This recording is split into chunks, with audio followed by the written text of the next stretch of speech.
Swami Kriyananda would talk about when he was with Paramhansa Yogananda. Yogananda wouldn't just tell people what they needed to do, wouldn't just tell people what their next step was. Swami said, you would have to understand from his expression, from a raised eyebrow, from a slight curl of the lip, from a slight gesture. Yogananda wanted his disciples, didn't want to tell them everything they should do, but wanted them to understand for themselves where their happiness lay.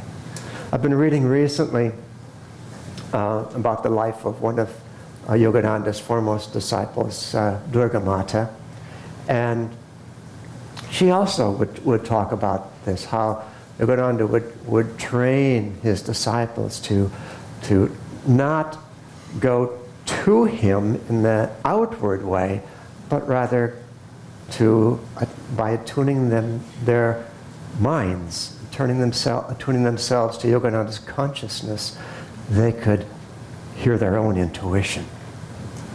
And he said sometimes he would ask a disciple to go get something and deliberately call it by the wrong name.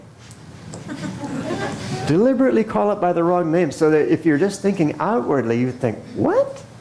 It's not even in this room. But what he was trying to do is to get them to intuitively hear him, to go against that outward inclination all the time and look inside and try to understand what he was really trying to ask for, which he probably didn't even need at all. He was just training them to listen inside. He said at one point in the 1930s, he bought a new house car, which is what they called motorhomes in the 1930s.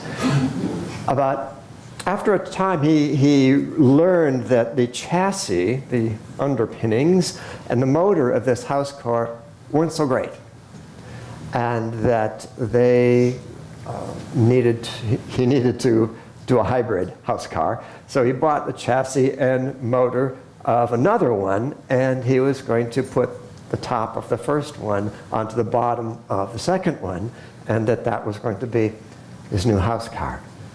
And so there were a group of people sitting around, talking with him about this house car, and just sort of wondering, how is this going to happen? And he said to Durga Mata, he said, you do it. And she said, but sir, I don't know the first thing about these things.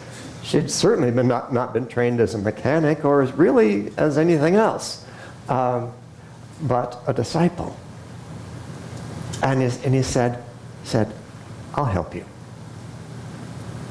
And he wasn't going to help her by just giving her all the specific instructions, but he was going to depend on her to intuitively try to tune in with his help, but to tune in to what needed to be done, and taking the top off one motorhome and putting it on the bottom of another. And she did.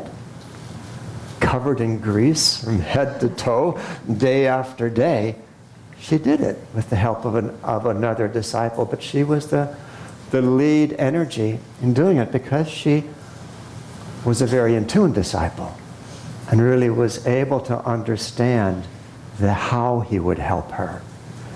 As a lot of us would be expecting, the guru to just tell you, okay, you do this and you do that, you look for that bolt here and this bolt there.